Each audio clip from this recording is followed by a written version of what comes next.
All right, we're back. Discipline to Win, episode 33. Today we have a special guest in studio with us. We have Louis Biondi of Biondi Lincoln Dealerships and then Biondi Italian Cafe. Well, Biondi, it's Biondi Biscotti. Biondi Biscotti, Italian Cafe. So we're excited to have Lou with us today, get really into his life story, how he became successful in business, and just really dig into another Pittsburgh local business guy. So Lou, thanks for joining us today. Really excited to meet you and dig into everything here. So I saw in your bio, you're a Penn Hills grad. Yes. Mm-hmm. So talk to us about, how was it coming up through Penn Hills, and then really, where did life take you when you graduated? We'll start there. When you graduated from Penn Hills. Well, I mean, Penn Hills is, first of all, it's a great community to grow up in, and it still is.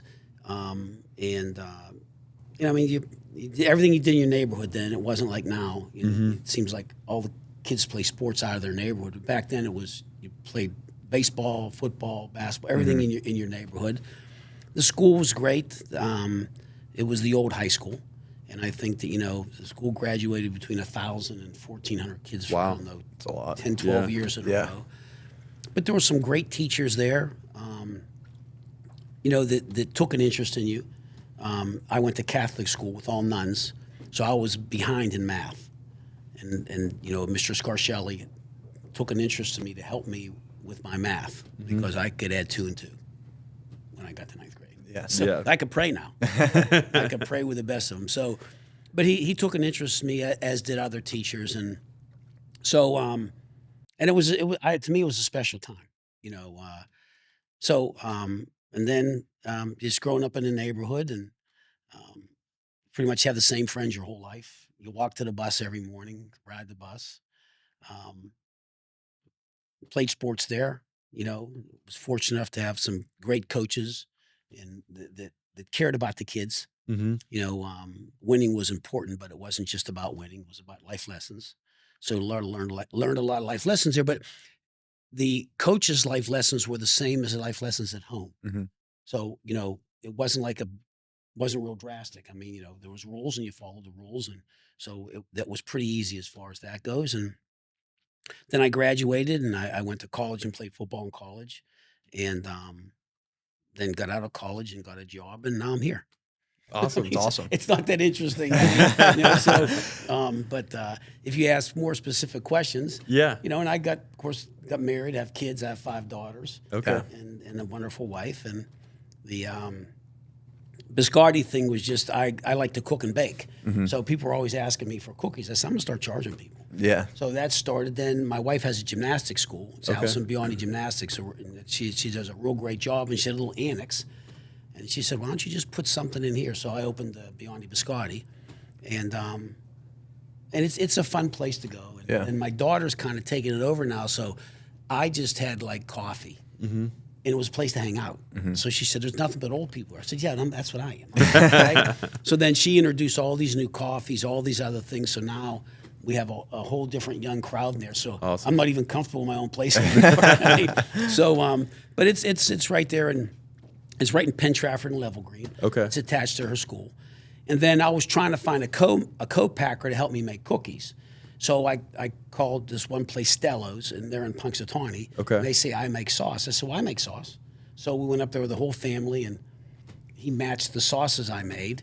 And he's a really great guy, Nicky Stello. And so I was never at Punxsutawney before either. I went there.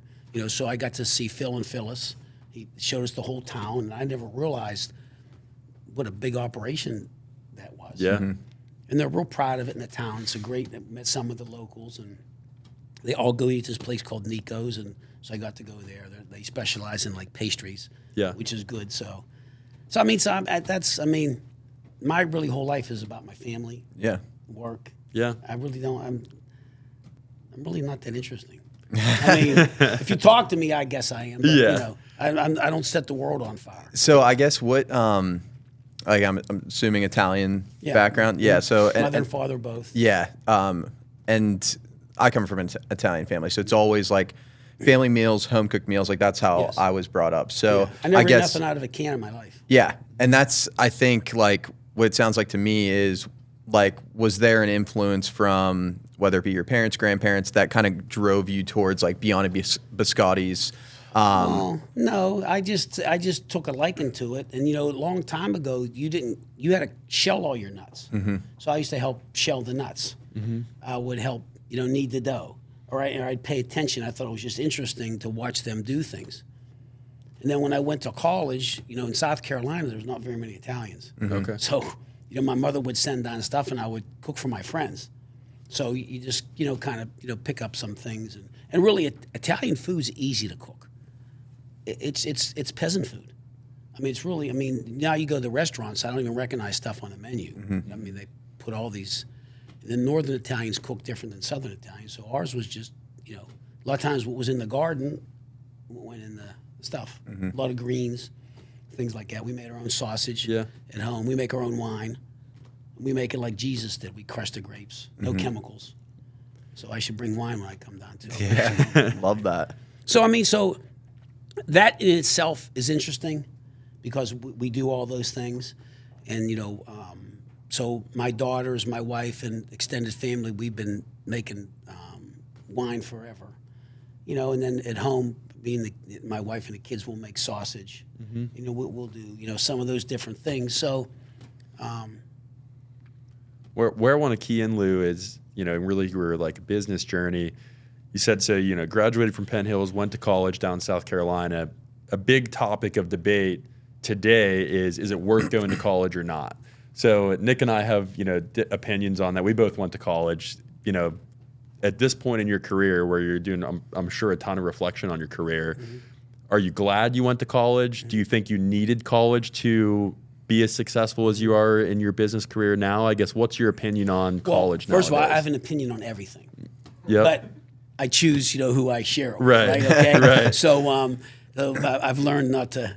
People really don't care, right? So, and I would hate to be the spokesperson for going to or not going to college.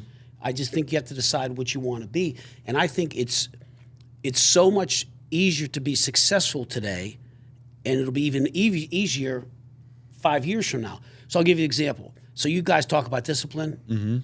I live life like. At my age, my workout's on my phone. Yep.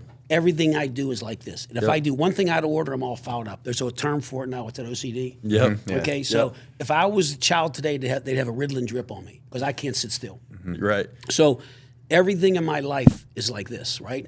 And I think that's what led me to whatever successes I had. It was just discipline. I do this. I don't do that. I miss family vacations to work out. I didn't want to, I didn't ever miss school because I didn't want to miss practice. Yep. Because I played football, basketball, ran track, was on a fitness team, played baseball for the township. Wow. That's all I cared about. Yeah. I really did. And I went to college to play football. Yeah. Otherwise, I was going to go to the Marines. So I'm not the ideal person to follow when that comes around because I felt that even as a young kid, whatever I do, I'll be successful. That's the way. And success is not measured in money. It's measured in happiness. Right. And I'm very happy. So that's what I measure success on. And my kids are healthy. My grandkids are healthy. So sometimes I'm like the wrong person to talk to because I'm just happy with the things that I've been blessed with. I was fortunate to come from great parents. My siblings, my sister, my brother. I mean, my whole life was blessed in that aspect. You know what I mean? It's interesting from a young age, your sole focus was, going and playing football in college. Mine was the exact same. I went to Johnstown High. And when I was a kid, anyone that I looked up to that I pictured like, hey, they've had success at an early age was anybody that, I saw at signing day that went to go play football in college. So that until I was 18, there was nothing else I cared about. Bouchon. Yeah. Montreal Hawkins. Yep, 100%. We played against them at Penn Hills. They were No a way. big rival. Yeah, so I played in Point Stadium. Oh, did you really? Oh, yeah. I mean, so see that we share something. That's there. right. But when I wanted to be in the NFL, okay, or I wanted to be middleweight boxing champion of the world, that's what I mean. So there was a barbershop named Doug Russo's Barbershop, and I used to get my hair cut by Stanley was the guy that cut my hair. Okay. So I brought in a picture of Jack Dempsey. I said, I want my hair cut like this. He said, your mother will kill me. I said, well, if you don't do it, I'm doing it, right? So I come home with, if you ever see the old fight where the sides of your heads are shaved, Yeah. And But I used to tell him I'm going to be in the NFL. He said, your parents are this tall. You're not going to be big enough. So they used to measure me. There was a rut at 5'5", because that's where I stopped. Right? Yeah. And so we used to laugh about all that stuff. And, but I got close, so I had to try with the USFL. And, Awesome. Nice. What position did you play? I was a defensive back. Awesome. My brother was a 4-year starter at Penn State. Oh, wow. They won a national championship his senior year. Wow. With Todd Blackledge and Kurt Warner and all those. Yeah.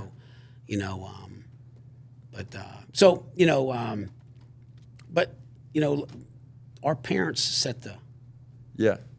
so I was a little bit mischievous. So if the nuns would call home, they didn't say, son, tell me what happened today. You just got annihilated. Because the nuns were never wrong. Yeah. Right. So I would beg the nuns not to call the house because You knew I what was getting was killed. happening. Right? Yeah. So I learned about right and wrong at a very early age. If you do wrong, you're going to get punished. Yeah. And that was reinforced at home too. So, and again, I was never around anybody that was unreasonable as far as rules. Yeah. So that was good too. I try to look at people that end up being successful in life, where I'm sure there's a lot of people that you remember that were from the same neighborhood as you, but took bad paths in life, didn't end up successful. And I try to look at that all the time. And there's two friends I have that we all came from same area, same financial situation, growing up in Johnstown. And the only thing I've pinpointed that makes us different than a lot of other people we went to school is our parents took a general interest in trying to make sure we were doing the right thing, and that they loved us and cared about us and wanted to be better than them. And I think that, as crazy as that just sounds like, that's normal, that's what parents should be doing. I think in today's society, that's becoming more and more rare of parents that are actually going to discipline their kids, parents that are going to make sure their kids are doing the right thing, parents that care about their kids' future. I know there's a lot of areas in the country where that's just becoming super And I think rare. that and I don't know if you'll agree with this, but like a huge shift that's happening, especially with younger kids, is like, to your point, even like when we were younger, like you go outside and you have like 15 kids on your street that you play with. I feel like, and then that interaction, it like teaches you life lessons, like whether it be good or bad life lessons, but you get exposure to the world. So many kids nowadays are like glued to the screen, like glued to the iPad. They live in this like fantasy world where they don't learn those lessons. So we always talk about like, if you obviously, like when you're growing up and you got to the point where you are today, like there was a lot of adversity that you had to deal with. Like as you're going up, there's a lot of life lessons that you learned. Life lessons that you learned, to where we see that like, is there going to be a downfall? And one of the things we're going to talk about on our next episode is like, will this generation do as well as their parents did? Because ultimately, like, as generations have gone on, like you've always been like, okay, like my goal is to do as well or better than like what the people before me did. So that's something we go back and forth on. A lot, but so, and again, I'm a lot older than you guys, but when I was a kid, you played pickup. So you threw the bat to go up to see who picked first, and you got the next two picks. Then you made the rules, you made the bases, you refereed the games, you called fouls. So, and you couldn't win. You couldn't get all of it all the time, right? So you had to learn to give and take. You had to learn to make the teams fair, because you don't want to kill the other team. Then you played other neighborhoods. So we did that. You played other neighborhoods. So now you're interacting with some kids you don't know, because you might knew two or three. So now the rules get along. So I think that aspect is different. But I have a chance to see at my wife's gymnastics school, I see the young kids there. And I'm talking about, they start there at 3 years old. Okay. And I see the discipline that those young kids have with the coaches. And my one daughter coaches there, and along with my wife and some of the other coaches. And then some of the young kids work in the cafe. Then I have young kids that work at the dealership. I think they're wonderful. And I think it's what you see in people is what they are. So right now, people want to, like in the NFL, they focus on knuckleheads. Right. I mean, every team has one knucklehead. And that's what they talk about. I mean, if you look at the Pittsburgh Steelers and you look at what those guys do for children, the Pirates, the Penguins, then they want to focus on Antonio Brown. Right. I mean, come on. You know what I'm saying? I just, Hayward. I mean, you can't get it. I knew Hayward's dad. I sold him a couple cars. Just quality people all the way through and through the organization. So I think that people, I look at the positive in people. And if someone's negative, I just stay away from them. Yeah. Because I don't want them to mess me up. I don't want their juju to mess with my Right. Yeah. But I think people underestimate young people today. I think young people today have to make way more decisions than I had to make because all I had to do was my neighborhood. Yeah. I didn't have this in the world. Right. Yeah. It connected you everywhere I mean, else. so, you know, so you make one mistake today, the whole world knows about it. Yeah. You know, yeah, so I think it's a lot harder on kids today, and I think it's harder on parents today. You know, two parents have to work. So, I mean, I said, like, I just take a look at, I see the love young parents have for their kids, and it's the same love that my parents had for me. And so I kind of see all that at the dealership, then being at my wife's gymnastics school, watching my kids play sports. You know, so my kids, 3 of them played Division I or Division II soccer. The other 2 are level 10 gymnasts. Wow. And believe me, they're 5 girls, they got handled like boys. My wife's tougher than me. Like, no excuses. Yeah. No, we don't want to hear about it. You know what I mean? And so sometimes I think we were too tough on them, but they're all successful in their life right now. Yeah. And the other kids that I saw grow up with them were the same way. And I really don't have a friend that I grew up with that I would say, man, he went wrong. They all were successful in some way, shape, or form. I mean, all across that whole football team. You know, and I still talk a lot with Dwayne Rideout. He was a very good friend of mine when we were kids. And his mother worked at the school. She straightened you out. So the neighbors would straighten you out. Right. So, you know what I mean? So, you know, if you were doing something wrong, the neighbor would straighten you out. You know, but I remember Mrs. Rideout, she was this little thing. She ran Penn Hill's hallways with an iron fist. And she was the kindest woman in the world. Yeah. Yeah, but so and again, I look at a lot of that. So I was fortunate to be around all those people, but I see that same thing at my wife's school, from little kids all the way up. There's accountability. If you mess up, you fall off the bars. Yeah. There's no referee to cry to. Right. Yeah. Referee didn't like me. Coach didn't blame me. Right. There's none of that. Yeah. There's gymnastics, wrestling, Yeah. tennis, Just you. golf. It's you, man. Yeah. Yep. You know. So I think that I'd love to do a survey. I think that kids that play individual sports, I think they might be more successful than kids that play. Because I could stink and we could win the game. Yeah. Right. I could stink and we could win the championship. Right. Yeah. I could do great, we could lose. So It's like max accountability. Yeah. It It's there's no one to blame. Yeah. so like you guys, if you mess up, if you don't do your job, Right. Yeah. you know what I mean? So you know, we get paid on results.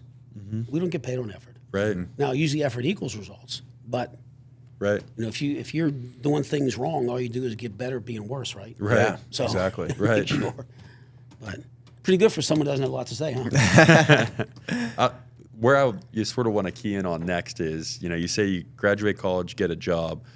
When in your life did you switch from being an employee to then working for yourself? When did that happen?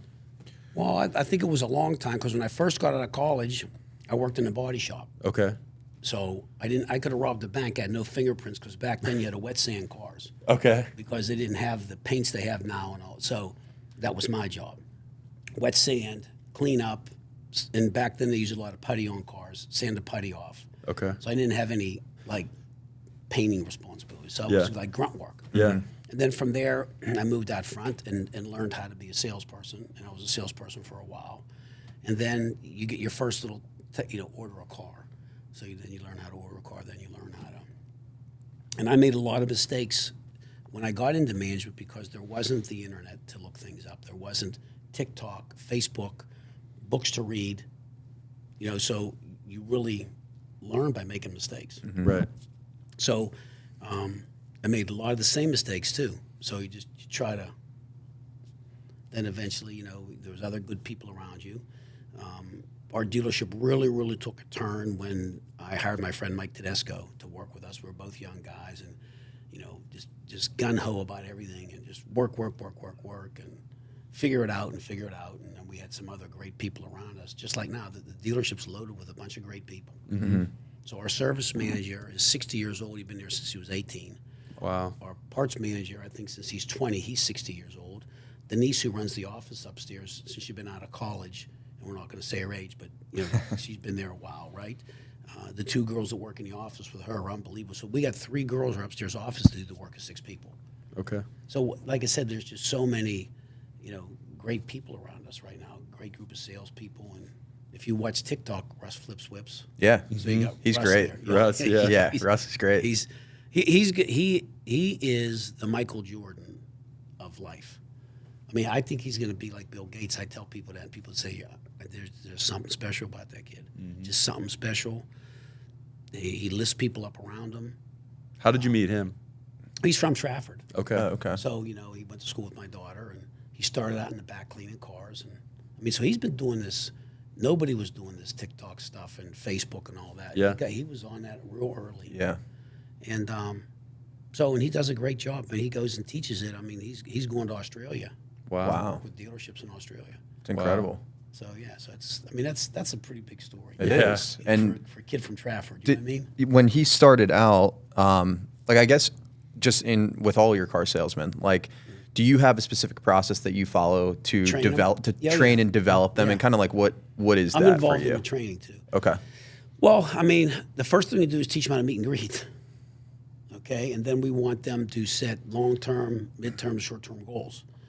And it's not number of cars, but where do you want to be? Where do you want to be 5 years from now? Where do you want to be 2.5 years from now? Where do you want to be next year? And then we teach them how to goal set as far as I want to sell 15 cars. Oh, that's great. How are you going to do it? Yeah. So what equals 15 cars? Well, our store's closing ratio is this. Until we get yours, you have to get in front of this many people. You have to do all the right things, know your product, and that'll equal this. So forget about 15 sales. You got to get in front of 35 people. So that's all I can manage. I can't manage, Right. Hopefully you're likable, because I can't Right. teach that either. So Right. we try Gotta to connect hire, with people. Try to hire likable people. Yep. And then through the process, someone might not get out of training because they just don't have it. They don't do their homework. They don't, But we're training 3 young people right now, and they're just great. So again, so if they mess up, it's on me. And Joe Ferrero helps me do the training. Joe's been with us since the '80s. Okay. So he's a really good trainer. So they're going to get a real opportunity. Then we believe in role playing, so we role play before. Then we have the young salesman help an older salesman through the process. So when it's their time, they're not practicing on the customer. So they learn how to stock a trade in, they learn to go on a demo ride, they learn to ask questions.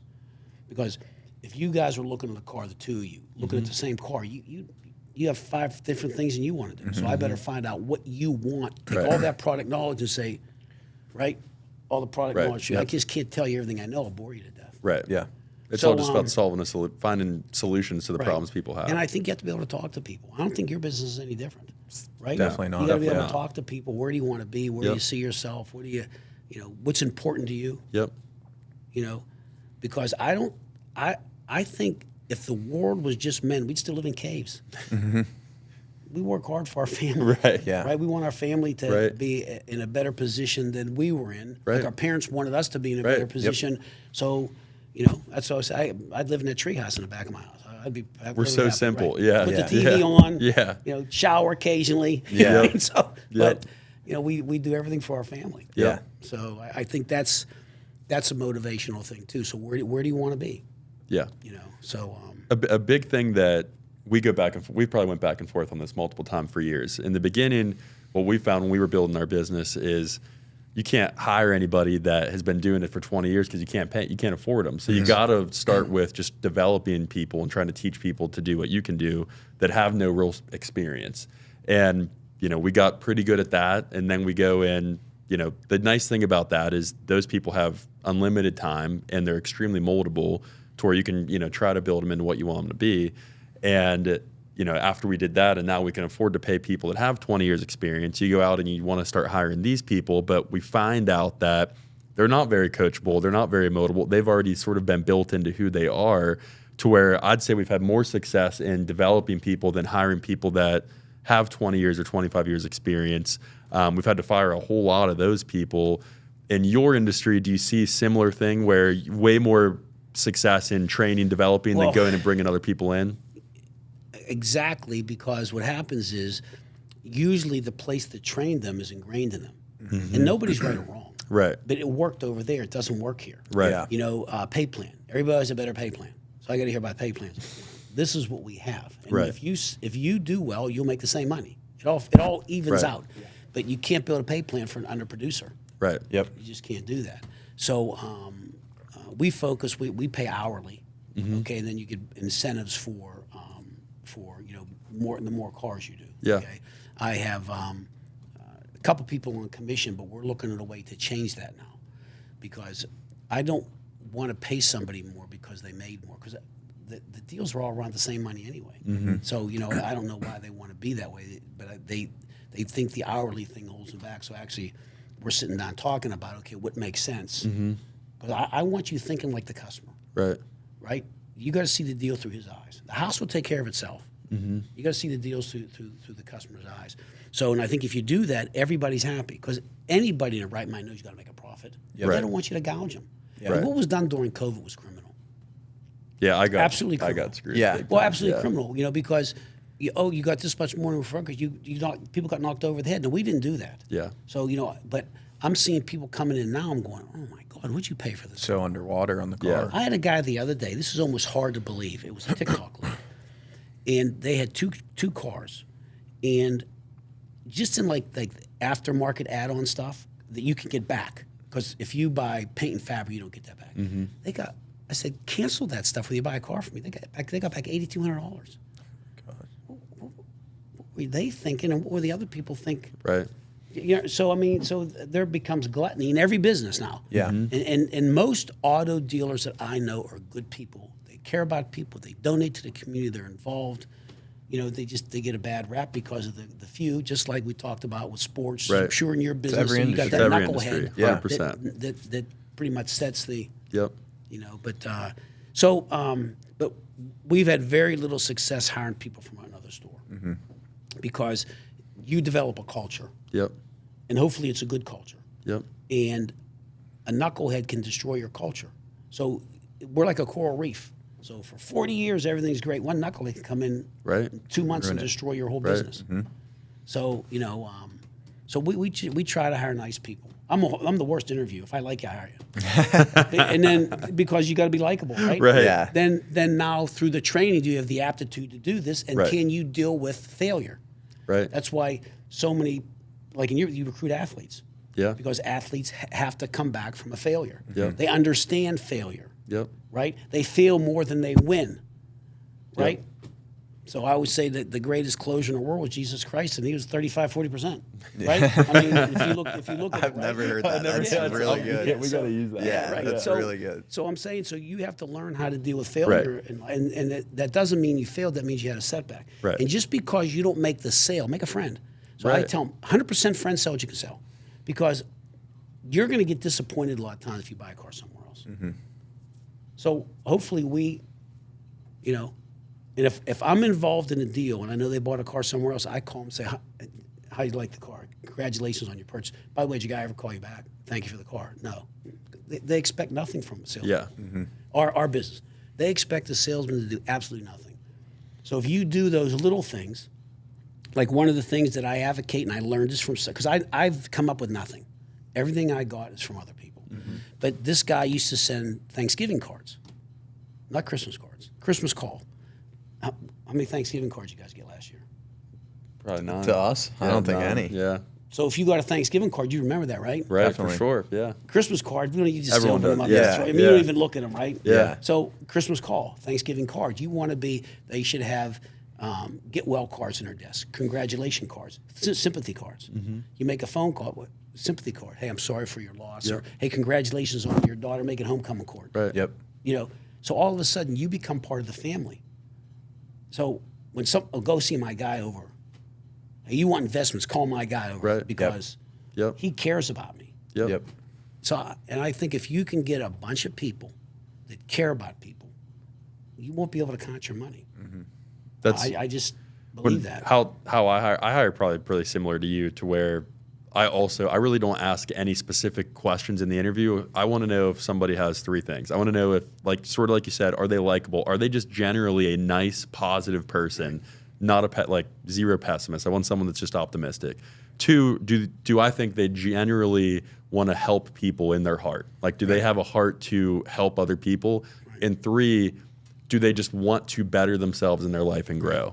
And I always say if someone has all 3 of those things, we will find something for them to do here long term. Because that's like, for me, those are the 3 things that I want our culture to always be and be full of those types of people. So I just look for 3 attributes. I don't care if someone has a degree, not a degree, if they have experience, not experience. I just purely want those 3 attributes. And anyone that embodies those 3 attributes has been incredibly successful here. Yeah, again, I think we overcomplicate things. Yep. But I think it's simple. If somebody likes you and trusts you, they're going to try to do business. Sometimes they just can't. The numbers don't work. Right. Okay. Respect. Right. You know, someone may have a credit situation. Every one of us is 2 days from being broke. Yeah. So have empathy. Right. You know, have empathy. And if you can be kind to people that don't have as much, they'll make sure that you're okay. Yeah. So I just think it is simple. You know, sometimes you make the wrong decision. Sometimes you can't fix the car. Sometimes, you know, but I think if you make the effort to do that, I think people appreciate that you made the effort. That's why if you call me, I answer the phone. And that's the same mentality that we honestly had from the beginning of like, there's a lot of, specifically in our industry, money managers where like, if you don't have X amount of dollars, they won't even speak to the client. We will take any account size, any person, because when we look back at like, okay, where if our referrals stem from, those people who have less and you serve them at the highest level have been the ones that go out and tell everybody else because no one else is willing to help them. So like those actually compound into the most because you actually took the time for, maybe on your end, like it wasn't extremely profitable, but like you made a positive impact in somebody's life who nobody else would help. So what's that worth? Exactly. Right. Like it's our industry. Infinite. It's so weird where like people that do what we do, they'll go out and brag and say, I don't take anybody under $1 million, or I only take accounts over 500,000. And then like, I don't know how they don't have the awareness to realize A, they started at 0 at some point in their life. They're just like everybody else. B, what is the perception of them going to be to the public to where, you know, the amount of people that have over $1 million is a very small amount of people to where the general public is going to think like, wow, this person doesn't care about me, my family, helping us improve our life, to where if you just want to help everybody, which is us, the overwhelming perception of the public of you and what you do for the public is going to be so much larger. Well, you can be a beacon in a world of darkness because they don't expect anything from you. Right. They expect the world. I mean, you're very similar to our business. They don't Oh, expect. the bar is so low. It's Yeah. I mean, so you know, it's a matter who's below you. Yeah. Not Right. who you're. You know what I mean? Right. It's who's below you. So so you can set your side. And the biggest thing that I feel that you have to do, and this is a discipline, you have to make sure you handle every problem. You have to make sure you sit down, and you can't do like I won't email and text people. Let's sit down and talk. Right? And I want to help you. That's the first thing. I want to help you. Yep. Relax, because you'll see the shoulders drop because they're expecting you not to help them. Right. So, I mean, again, like I said, I learned so much from my dad, and my dad was a Depression-era kid, went to the war, went to school on a GI Bill, couldn't get a job because he was Italian. He went around. So my mother actually worked for Lincoln Mercury as a secretary. And my dad was bouncing around from job to job after the war, and my mother said, look, they want people to pretend to buy cars, and they want you to write a report on it. So that's what my dad did. And back in the late 50s, you got $50 a place. That was big money. But you had to do the report, and you had to present it. So my dad come back and said, man, I love people. My dad loved people. Just loved them, right? I love people, and I love cars. I'm going to sell cars.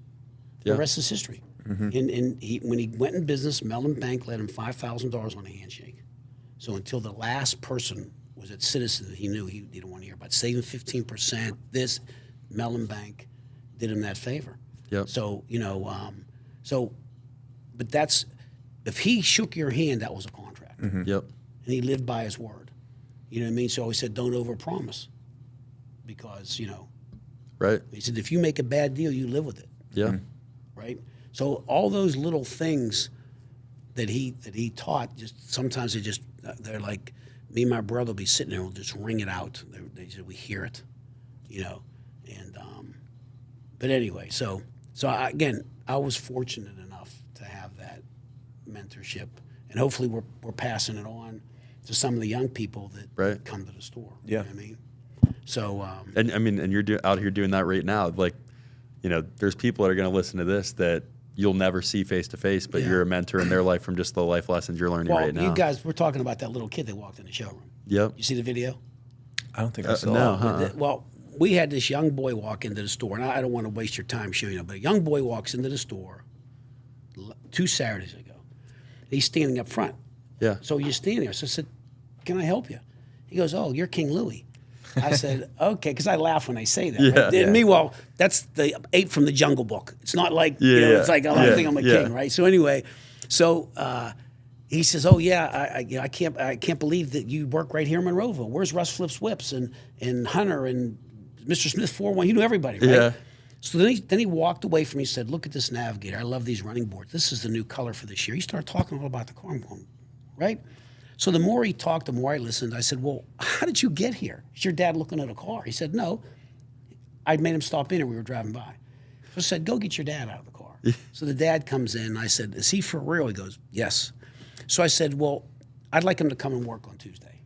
He said he has school. I said, "He ain't going to learn what he's going to learn here at school." Right? I said, so anyway, so they agree to this, right?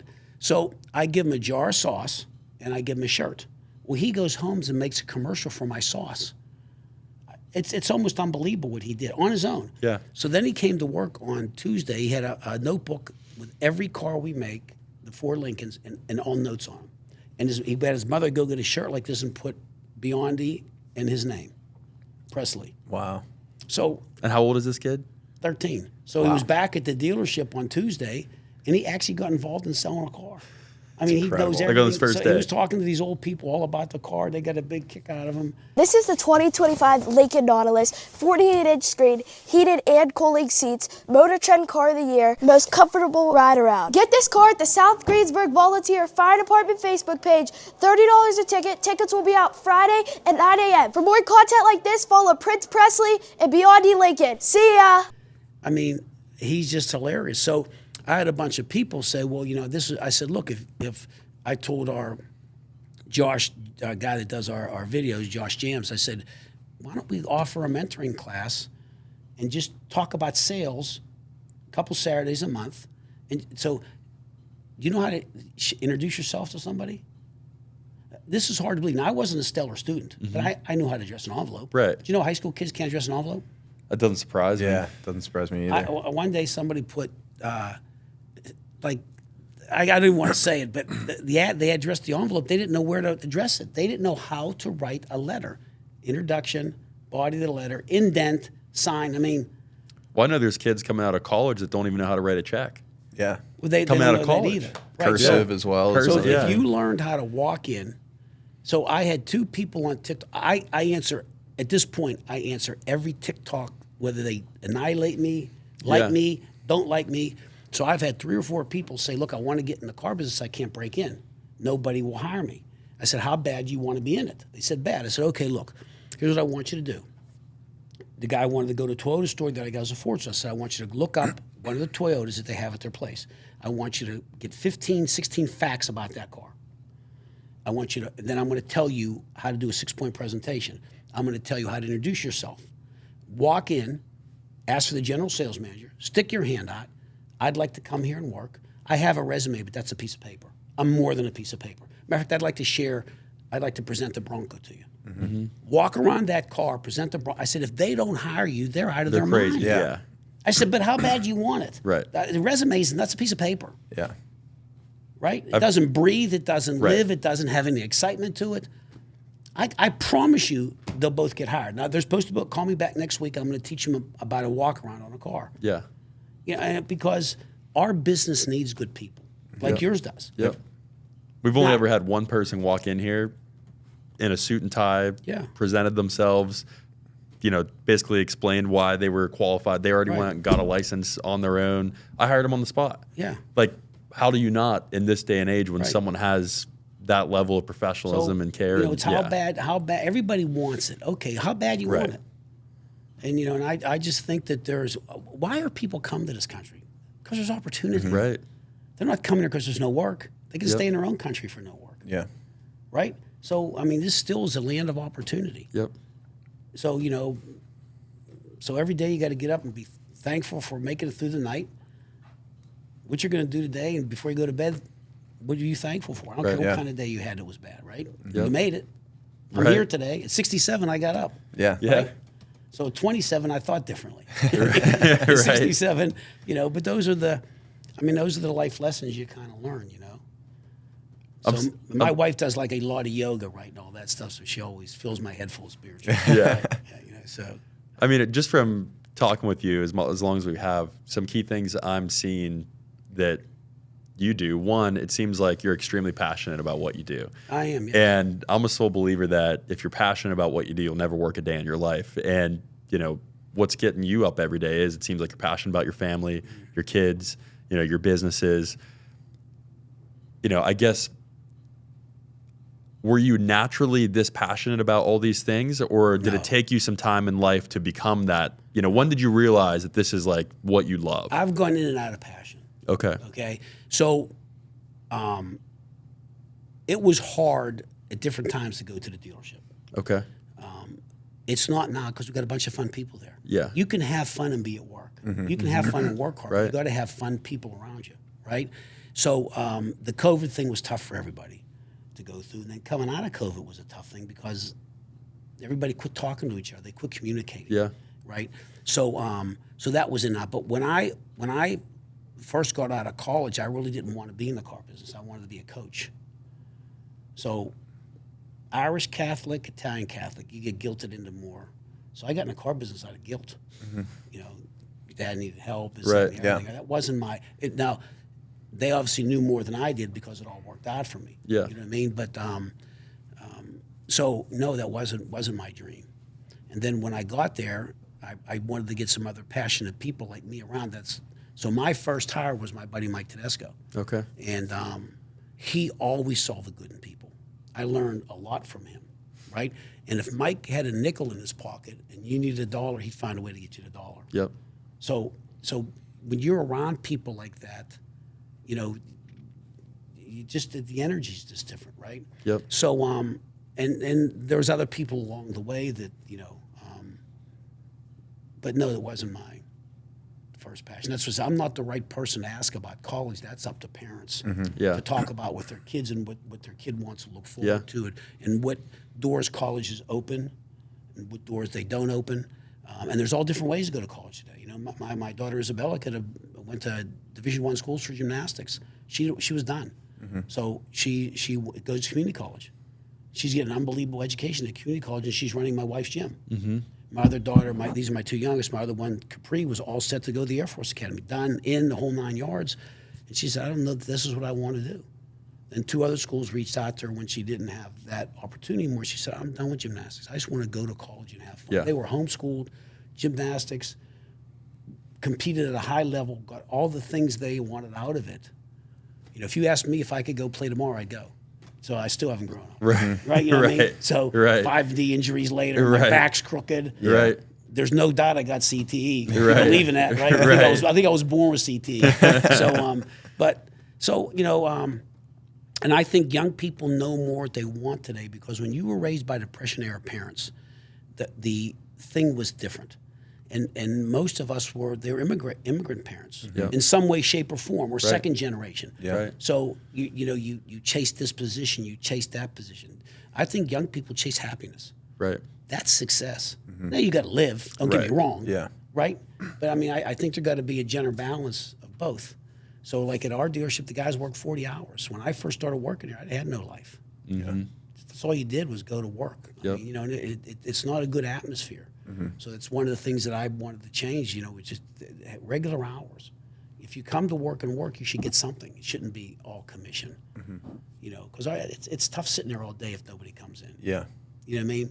So we've tried to make some changes but it never stays the same. Just when you think you got it, everything changes. Yeah. See, I love Elon Musk.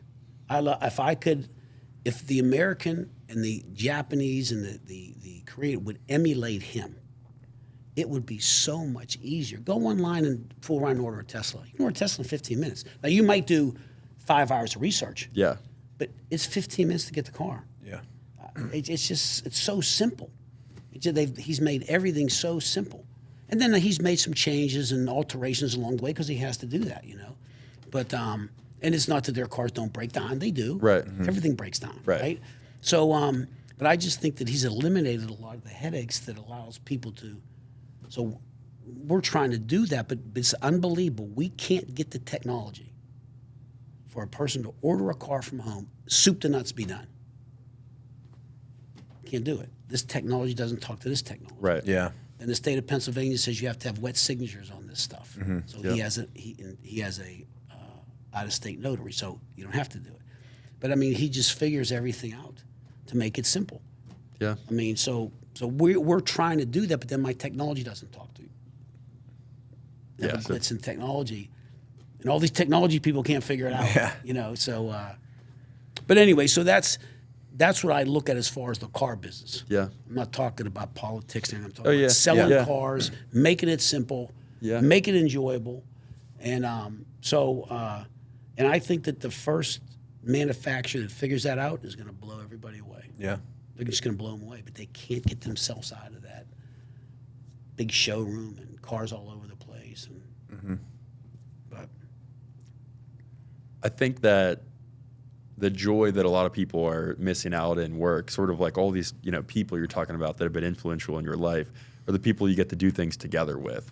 We're very different in our industry from a standpoint of, you know, most guys want everything to be about them, you know, nothing about anybody else, where our whole vision of the way forward is just uplifting everybody and doing everything together. And you could do so much more when you're working with great people than just trying to do everything alone. takes a village, right? 100, Yeah. 110%. Stay small. Yeah. Right now, if you turn the camera off and ask me if I can do something, I feel I can do anything.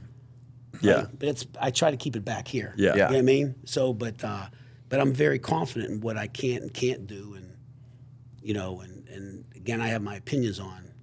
If someone say, "Can you do this?" I say, I can do that. Yeah. You know, my wife wants to kill me. How do you figure you can do that? Right? Yeah. So, but when I was in school, I took a psychology class.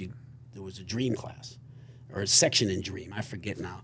So I always had this dream that I'm running with all these people, and there's a wall. I just jump over the wall. Everybody else stops and looks. I had a dream for years. So my teacher said, "You don't worry about nothing," and I don't. I'll figure it out. Right. If the world ends tomorrow as we know it, I'll figure it out. Yep. I'll shine shoes if I have to shine shoes. Yep. I mean, you know what I'm saying? You just got to be able to just move forward. Well, I'm not going to dwell on it. As long Yeah. as my family is healthy and safe, everything else is brick and mortar, right? Yeah. And I think we're so afraid to lose. You can get it back, Yeah. Yeah. but if you have all that and your family's unhealthy, you got nothing. You have nothing. 100%. All the Yeah. money can't fix that, right? Yep. So, and I really learned that from my dad, because I would say, well, why don't we, you know, this dealership, that dealership? He said, I can't eat any more than I eat now. I can't enjoy life any more than I enjoy it now, and I didn't understand that then. But when you get a family, you start to understand that. So, is it more important to spend time with my children than make an extra buck? You know. Now, again, you still want to make money so your kids can have sure. things. And, Yeah. you know, if they decide they want to go to college and all that, you got stuff, you know, to do that for them, you know. Yeah. So, When, you know, 50 years from now, you know, when you're long gone, what do you want your kids and your family to remember you about? Like, what do you want your legacy to be for your family for the rest of their lives? I'm really funny, believe it or not. Like, you know what I mean? I'm really sarcastic. Yeah. And that's what I want my kids to remember, because Just making them smile. because Making I them laugh laugh. about stuff. I mean, even Yeah. when things are bad, you know, I try to, like when my girls were little, because, you know, they played sports, I said, I'm going to write a word, and this is the first thing that I try to teach them when they can understand. I said, champ and chump. There's one letter difference. So what do you want to be? And some days you're a chump. Just don't be a chump 2 days in a row, right? So that's where we started to do some different things. And I'm not a big reader. I like to listen to books on tape. Yep. But I did read the book The Outliers. Yep. It's just unbelievable. Be good enough to get there. Why we'll never compete with the rice culture, which is fascinating to me, because the discipline to grow rice is so much easier than to grow wheat. And that might sound, Right. but you know, so why chopsticks instead of a fork? I can't eat with chopsticks because I want to get it done right now. Yeah. Right. So I got Yeah. no. So you know what I mean. So And then, just be good enough to get there. They talked about lawyers that went to the most prestigious law schools in the country and where they are versus guys that went to community college. And I think about Hines Ward. Yeah. Hines Ward was an afterthought. He's in the Hall of Fame. Yeah. Right? The other receivers on that team, first round, second, I can't remember their names. Yeah. Yep. Right? So be good enough to get there. Then when you get there, do your thing. So those are the things that I would try to talk to them about because, if you watch the news, it's negative. You Yep. want to slit your wrist by the end of Right. the day. I mean, so don't watch the news. I do read what's going on. I want to have an idea what's going on. But whoever's president, I got to pay taxes. Yeah. First guy that says no taxes, okay. Right? Right. But those are the kind of things that I look at, and I try to look at so what did Michael Jordan do to be successful? Like sometimes my guys get mad about training. I said, well, let me ask you something. When Tiger Woods was successful, did he have a golf coach? What did the golf coach do? He didn't carry his bags, Right. right? So they said that Jack Nicklaus the caddy would write down every bad shot he made, and then they'd go back out, and he'd reshoot that shot till he get it right because he didn't want the muscle memory to remember that bad shot. Yep. I think Tiger Woods emulated that at one point in his career. If you're a Steeler fan, so when Ben Roethlisberger went out or Tom, Brady, first thing was on the snap. That's basic football, the snap. Right. When Tomlin talks, we didn't block, we didn't tackle, and we went off sides. That's basic football. He doesn't Right. talk about the triple reverse, Right. Yeah. throwback. It's basic. So you got to work. You got to work in your business. You got to work on the basics because the customer re-educates you. So if you heard 5 times these cars are too much money, and your wife says, "What happened?" These cars are too much money. So now you heard it for a week. These cars Right, are too much money. So I just ran a class the other day. I took the window sticker of a $100,000 car. Over here, there's about $5,000 of optional equipment. What are you getting for the other $95,000? That's what you got to know. Because you can still drive a Model T. Right. So It's going to get you A to B. right. Yeah. So, but I'm saying, so you got to be able to explain why. So if you didn't buy milk for 10 years, 5 years, because a guy by 5 years to buy a car, and you went in the store to buy milk today, you'd have a heart attack. How about eggs? If you bought Right. eggs 5 months ago and Yeah. eggs today, right? Right. Because my cookies, I sell cookies at the coffee shop. How much can I charge for a cookie? I got to eat it. Yeah. Yeah. I'm dying right now because of eggs, Yeah. right? Then as soon as eggs get right, butter will go up. Right. That's Right. life, right? I mean, Right. so I just think you have to smile, and that's what I want my kids to remember about me. Yeah. You know what I mean? And but I'm Italian, I'm explosive. So my kids are all like that too, right? Yeah. So my wife says you got to learn to breathe. Yeah. You know what I mean? Yeah. So I'll breathe and my face will get red. I'll have a heart attack from not exploding. You Yeah. know? Yeah. So there's some things that are just born in you that you got to really, really work on. Yeah. Yeah. Well, appreciate everything that you've shared with us today. And the last question I always like to ask is, and I think I might know the answer to this just getting to know you for the last hour, but do you think you'll ever stop doing what you're doing at any point in No, I life? like to work. Yeah. Yep. And I my dad died at 97, and he worked till he was 95. My dad loved coming to work and talking with the young people and wanted to understand where they were from. And he was very open-minded, but yet very set in his ways about certain things, but he was open-minded. And so, and in our house, we feel that there's a way to do things. So my buddy Steve Salvi, who owns Genecola Restaurant, he asked me, well, when you make wine, why do you do it this way? I said, I don't know. That's why we always did it. So he got a kick out of it because Yeah, usually people make up this crazy thing that, I don't know. That's what we always did. Yeah. So that's what I do. Yeah. I don't even know if there's a better way. I Right. just know the way that I know. Yeah. So, but that's it. But, I was wondering if I was going to have a lot to say. I think I ran the whole thing here. Well, that's how it's supposed to go. So, Yep. but I appreciate you having me here. I've never got an opportunity to do stuff like this. So Yeah. this is pretty cool for me. Yeah. To come here and sit with you guys. You know what I mean? Yeah. It's awesome. And if you're, local in the Pittsburgh area, if you're ever in town, stop by Biondi Biscotti in Trafford, stop by the dealership. So from just, talking with him for an hour and then the reputation I know he has with a bunch of folks in-house here that know him, just a first-class family, first-class team and companies that he's built and, just go and try and experience it for yourself. Yeah, you don't have to buy a car. Come have some coffee. And I always have Biscotti's at the dealership, have coffee. Yeah. And I actually do have people, and I just stop in into BS. Yeah. Stop in and want to talk a little bit because, like TikTokers, they think I make everything up, right? So when they come in the store, they're shocked that I'm there. Yeah. I'm real. doing the things that I said I'm doing. You Right. know what I mean? So it's interesting. But thank you guys. I Yeah, appreciate thank it. you. Thank you. We Your Your appreciate place it. is beautiful too. Everybody's wonderful here. All nice. Thank you. So I'm going to bribe you with some. I'll bring down some more sauce. I'll bring some homemade wine. Yeah, We'll there love we that. go. Guys will- Yeah. There we go. Well, there's the open invitation. Go and check everything out for yourself. Go stop in any of the stores. And, like and subscribe, Discipline to Win everywhere, every social media platform. Until next time, stay disciplined.